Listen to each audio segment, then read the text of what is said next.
South फिल्मों की एक एक्ट्रेस जिसका नाम टिशा शर्मा होता है, उसने 11 मई 2026 को अपनी सहेली को इंस्टाग्राम पर एक मैसेज डाला और मैसेज में लिखा उसने कि मैं फंस गई हूं, तुम मत फंसना।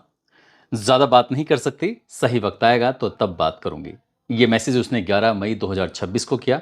उसके अगले ही दिन वो ब्यूटी पार्लर जाती है और ब्यूटी पार्लर जाने के बाद जब वापस लौट कर आती है तो रात के 10 बजकर करीब करीब 5 मिनट के आसपास का वक्त हो रहा था। उसने अपनी माँ को फ़ोन किया। माँ को फ़ोन करने के बाद कहा कि अब सही नहीं हो रहा है। इतना कहने के बाद इससे पहले कि कुछ और बात कर पाती या अपने मन की बात कह पाती, इसी बीच में उसका पति आ जाता है और फ़ोन कट जाता है। फ़ोन जब कट जाता है तो माँ ने अपनी बेटी को कई बार कोशिश की कि ताकि उससे बातचीत हो जाए, लेकिन माँ और बेटे की बातचीत हो नहीं पा रही थी। करीब करीब रात के जब 10 बजकर 20 मिनट के आसपास का वक्त हो जाता है, तभी सास का फ़ोन आता है। सास कहती है कि बेटी को यानी कि बहू को सांस लेने में थोड़ी दिक्कत हो रही है, परेशानी हो रही है। हम लोग इसको लेकर सीधा एम्स में जा रहे हैं और आपको चिंता करने की कोई बात नहीं है। बस इतना था कि परिवार के लोग एम्स ज़रूर जाते हैं, लेकिन बेटी जब जहाँ चली जाती है, वहाँ से कोई भी इंसान लौटकर वापस आता ही नहीं है। अब उसके बाद सोशल मीडिया के अलग-अलग प्लेटफ़ॉर्म पर उसी साउथ की एक्ट्रेस जिसने कई फ़िल्मों में काम किया, उसकी पूरी कहानी ये वायरल होने लगती है। हर कोई इस कहानी के बारे में जानने लगता है। सास रिटायर्ड जज होती हैं, लेकिन रसूख कम नहीं होता रिटायरमेंट के बाद भी। आखिरकार इस लड़की के साथ जो एक्ट्रेस होती है, जब बहू बन जाती है, क्या हो जाता है उनके साथ, आज की इस कहानी के माध्यम से जानने और समझने की कोशिश करते हैं। आदाब, नमस्कार, सत श्री अकाल। मैं उस्मान सैफी। उत्तर प्रदेश के नोएडा की रहने वाली ट्यूषा शर्मा, जो कि पेशे से वो शुरुआत में उन्होंने बीबीए की पढ़ाई की, उसके बाद फिर उन्होंने एमबीए की पढ़ाई की और इसी पढ़ाई के दौरान ही उन्हें महाराष्ट्र के पुणे शहर में एक अवसर मिलता है, मौका मिलता है और यह मौका मिलता है मिस पुणे चुने जाने का। मिस पुणे चुने जाती हैं, अपने परिवार को जब ये खुशखबरी देती हैं तो परिवार के लोग एकदम गदगद हो जाते हैं, खुश हो जाते हैं। और इसके बाद ही इस लड़की के मन में आया कि क्यों ना अपनी मॉडलिंग में भी किस्मत आजमा जाए, क्योंकि वो मिस पुणे जब चुनी जाती हैं तो मॉडलिंग में अपनी किस्मत आजमाने लगती हैं और मॉडलिंग में भी उनको अच्छे खासे अवसर मिलने लगते हैं, ऑफर मिलने लगते हैं। इसी बीच में मॉडलिंग भी कर रही थी और साउथ की फिल्मों में उनको काम करने का अवसर मिल जाता है। ऐसी जानकारी मिलती है कि उन्होंने एक के बाद एक लगभग 4 फिल्मों में काम कर लिया था और 4 फिल्मों में काम करने के बाद फिर उन्होंने अपना जो रुख था, अपना जो एरिया था बदल दिया, यानी कि अब वो कॉरपोरेट मैनेजर के पद पे भी रहने लगती हैं और दिल्ली सहित कई जगह पर उन्होंने या मुंबई उन्होंने काम भी किया। इसी बीच में शादी की उम्र होने लगती है। जब शादी की उम्र होने लगती है तो परिवार, रिश्तेदार, जानकार सभी कहने लगते हैं कि भाई शादी कब करोगी, कैसे, क्या कहीं कभी बात तो नहीं चल रही है। तभी ट्यूशा शर्मा कहने लगती है कि हाँ, शादी कर लूँगी। और वो वक्त भी आ जाता है, साल 2024 की बात है। मैट्रिमोनियल साइट पर उन्होंने अपनी प्रोफाइल डाली हुई थी और इसी प्रोफाइल के डालने के बाद ही उनकी प्रोफाइल एक दूसरी प्रोफाइल से टक्कर हो जाती है, यानी कि आमने सामने पड़ जाती हैं। और जब इधर से भी प्रोफाइल देखी जा रही थी लड़की की तरफ से भी और उधर लड़के की तरफ से भी प्रोफाइल देखी जा रही थी। लड़का होता है मध्य प्रदेश के भोपाल में एक कटारा हिल होता है, कटारा हिल्स, और कटारा हिल्स में ही बाग मुगलिया एक जगह लगती है, वहाँ का रहने वाला समर्थ सिंह होता है, जो कि पेशे से क्रिमिनल लॉयर होता है और जिसकी माँ पेशे से रिटायर्ड जज होती हैं, जो फिलहाल जिला उपभोक्ता फोरम बैच 2 की अध्यक्ष भी होती हैं। अब जैसे ही इस परिवार के बारे में आपस में दोनों एक दूसरे को समझते हैं, जानने की कोशिश करते हैं। इधर से ट्यूषा शर्मा बातचीत कर रहे हैं और उधर से समर्थ सिंह बात कर रहे हैं, जो कि पेशे से वकील होते हैं। दोनों की बातचीत का सिलसिला शुरू हो जाता है। एक दूसरे को समझने के लिए लगभग 1 साल का वक्त बीत जाता है। जब एक दूसरे को अच्छे से जानने लगते हैं, समझने लगते हैं, पहचानने लगते हैं, तभी दोनों एक दूसरे के अपने अपने परिवार से बातचीत करते हैं और परिवार से बातचीत करने के बाद कहते हैं कि एक लड़की है, उधर वो कहता है कि लड़का है। आपस में एक दूसरे को देखने की बात आती है। परिवार वाले जब एक दूसरे को देखते हैं तो देखने के बाद इस रिश्ते के लिए हाँ भी भर देते हैं, यानी कि मंजूरी मिल जाती है। और जब मंजूरी मिलती है तो वो वक्त भी आ जाता है और वक्त आता है 12 दिसंबर 2025। 12 दिसंबर 2025 को धूमधाम से शादी हो जाती है। दोनों ही परिवार के जो जिम्मेदार लोग थे सब शामिल होते हैं, रिश्तेदार शामिल होते हैं। एक माँ बाप ने अपनी बेटी के लिए जो भी बन पड़ता है, जो भी ईमानदारी से मेहनत करते हैं और जो भी अपनी बेटी के दहेज दान में देने की कोशिश करते हैं, हर माँ बाप ये कोशिश करता है कि ज़्यादा से ज़्यादा दिया जाए। ट्यूषा शर्मा के माँ बाप ने भी कुछ ऐसी ही कोशिश की थी कि अपनी बेटी के लिए किसी भी तरह की कोई दिक्कत परेशानी नहीं होनी चाहिए, चाहे वो मेहमानों की खान पीन की व्यवस्था हो या फिर उनके दहेज की व्यवस्था हो, इसमें गाड़ी हो या नगद हो, जो भी था उन्होंने अपने हिसाब से पूरी पूरी कोशिश की। जबकि जो सामने वाला जो परिवार है वो खुद में अपने आप में एक मजबूत है, रसूखदार लोग हैं। ये दिसंबर में शादी होती है, दिसंबर 2025 में। जनवरी 2026 तक तो बिल्कुल ठीक चल रहा था। ऐसा लग रहा था जैसे क्या ये जोड़ी बहुत ही परफेक्ट जोड़ी है, लेकिन जैसे ही फरवरी का महीना आता है। फरवरी के महीने के बाद इन दोनों के अंदर कुछ मनमुटाव की स्थिति पैदा होने लगती है और स्थिति कुछ ऐसे हो जाती है कि वक्त के साथ जैसे वक्त आगे बढ़ रहा था, अभी शादी को ठीक से 5 महीने का वक्त भी नहीं हुआ था कि और पति का भी रवैया पूरी तरह से बदल जाता है। इस लड़की ने 11 मई 2026 को अपनी सहेली को एक मैसेज किया और मैसेज करने के बाद अपनी जो व्यथा थी, अपनी परेशानी थी, वो बताना शुरू कर दिया कि मैं तो फंस गई हूँ, लेकिन तुम मत फंस जाना। अभी बात करने की स्थिति में नहीं हूँ, बात नहीं कर पाऊंगी, जब मौका होगा तो तुमसे मैं बात कर लूंगी। यानी कि अगर सहेली चाहती तो शायद अंदर की बात निकलवाने की कोशिश कर सकती थी, लेकिन शायद उसको ऐसा मौका ही नहीं मिला। ट्रिशा शर्मा को जब मौका नहीं मिलता है, अब अगली तारीख आती है 12 मई 2026 की रात को। माँ और बेटी की बातचीत का सिलसिला शुरू ही हुआ था कि बेटी भी अपने मन की, अपनी दिल की बात करना चाहती थी, लेकिन फिर वो मौका मिलता नहीं है। उसके बाद फिर खबर लगती है कि वो मर चुकी है। जैसे ही उस लड़की के मरने की खबर लगती है तो परिवार वालों का रो रो कर बुरा हाल हो जाता है। परिवार के लोग नोएडा से सीधा भोपाल की तरफ रुख करते हैं और 13 मई 2026 को नज़दीकी पुलिस स्टेशन यानी कि कटारा हिल्स में पहुंच जाते हैं और जाने के बाद कहते हैं कि साहब, ये सामान्य मौत नहीं हो सकती, बल्कि हमारी बेटी के साथ कुछ ना कुछ गलत हुआ है, उसकी हत्या हुई है। आप इसमें मामले में एफआईआर दर्ज कर लीजिए। एफआईआर दर्ज करने के बाद जो भी दूध का दूध और पानी का पानी हो कर दीजिए।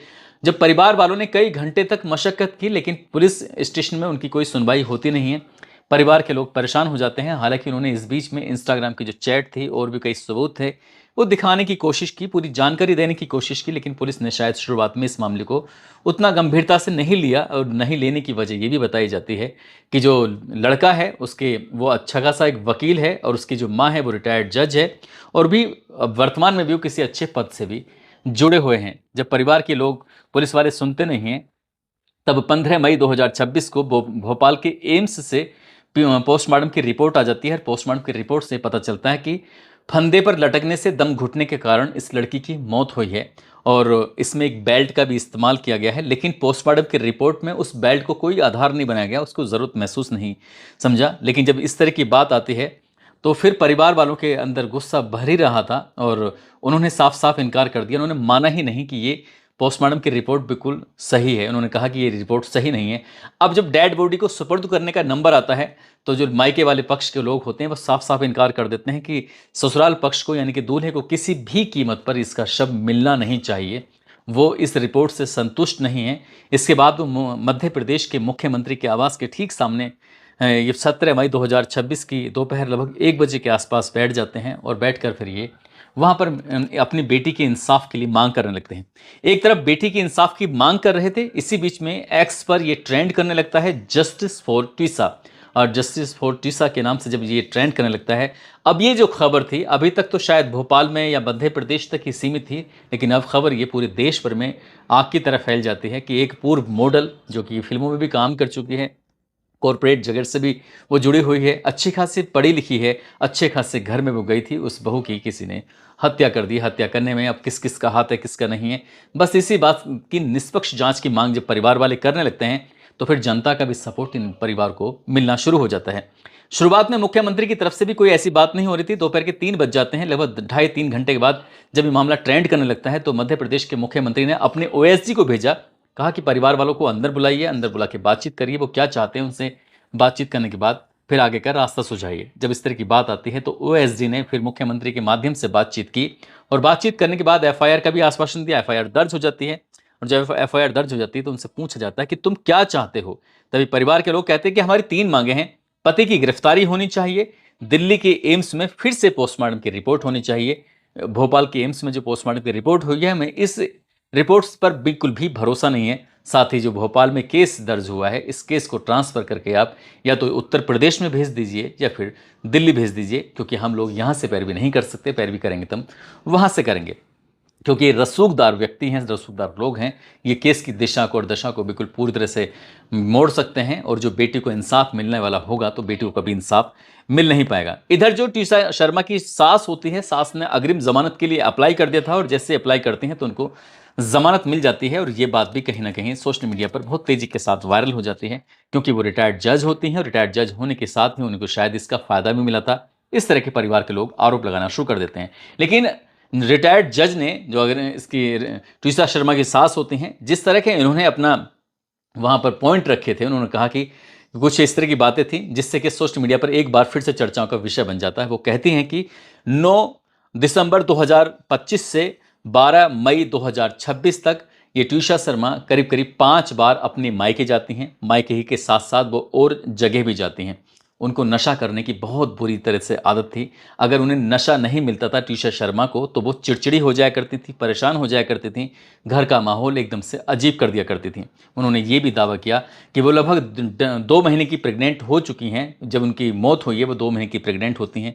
इससे पहले भी उन्होंने अबॉर्शन करा लिया था। अब इसमें कितना सच है कितना नहीं वो तो खैर एक तरह के आरोप लगाए गए हैं। उन्होंने ये कहा कि जब से ट्यूशा शर्मा प्रेग्नेंट हुई है तब से उनका सास के प्रति और अपने पति के प्रति जो रवैया था पूरी तरह से बदल जाता है। और एक दिन वो गुस्से में कहती हैं कि मुझसे महिला होने की जो एक्टिंग है अब मैं ज़्यादा दिन नहीं कर सकती, मैं सबसे थक चुकी हूँ, मुझे यहाँ रहना ही नहीं है, मुझे अपने घर जाना है। इस बात की जानकारी ये ट्यूशा शर्मा के परिवार को भी दी जाती है, लेकिन परिवार ने शायद इस मामले को उतना गंभीरता से नहीं लिया। जिस तरह का रिटायर्ड जज ने अपनी अग्रिम जमानत के लिए ये पॉइंट रखे उससे फिर सोशल मीडिया पर एक तरह की एक नई बहस भी शुरू हो जाती है।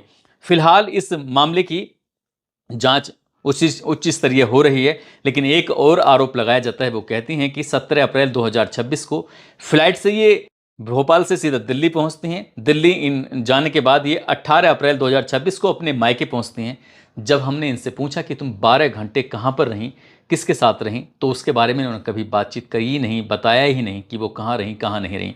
परिवार के लोग सब जानते हैं, लेकिन ये मामला अब हाई प्रोफाइल हो गया है। एक तरफ रिटायर्ड जज से जुड़ा हुआ मामला है, वकील से जुड़ा हुआ मामला है, एक तरफ साउथ की पूर्व एक्ट्रेस से जुड़ा हुआ मामला है। इसलिए हर कोई इस बारे में चर्चा कर रहा है। इस मामले की जांच एसआईटी द्वारा कराई जा रही है। इस मामले में क्या जो ससुराल पक्ष से आरोप लगाए गए हैं क्या वही सही हैं, या फिर जो मायके पक्ष के लोग कह रहे हैं क्या वही सही हैं, या फिर दोनों ही तरफ से कुछ ना कुछ ऐसी बातें जो परिवार के लोग बताने की या छिपाने की कोशिश कर रहे हैं। ये पुलिस की जांच के बाद ही स्पष्ट हो सकेगा।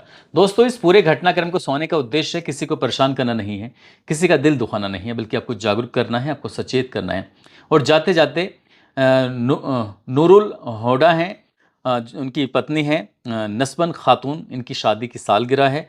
साथ ही यास्मीन बानो हैं और उनके हस्बैंड हैं मोहम्मद सनोबर, इनकी भी शादी की सालगिरह है। इनको शादी की सालगिरह की बहुत बहुत शुभकामनाएं, बहुत बहुत मुबारकबाद।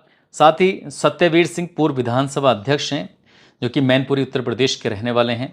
और इसके अलावा डिम्पल गुप्ता बिहार से, रंजीत सिंह आरा बिहार से, मोइन मालेगांव महाराष्ट्र से, अनिल खाटियान लछेड़ा से, नदीम पवन लोधी लखनऊ से, कौसर जमाल मंसूरी चंपारण बिहार से, मेहताब आलम भागलपुर से, रितेश चौरसिया लखनऊ से, उजाला आसमा बिहार से, तुकाराम पाटिल महाराष्ट्र से, राशिद अरवाज दिल्ली से, विनय कुमार कासगंज से, डॉक्टर शने मोहम्मद अमरोहा से, मोहम्मद तौहीद मालेगांव से, शिशुपाल यादव दतिया से, रज़ा मुराद बेगूसराय से।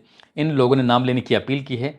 आप सब लोग अपने ख्याल रखें, सुरक्षित रहें। जय हिंद, जय भारत।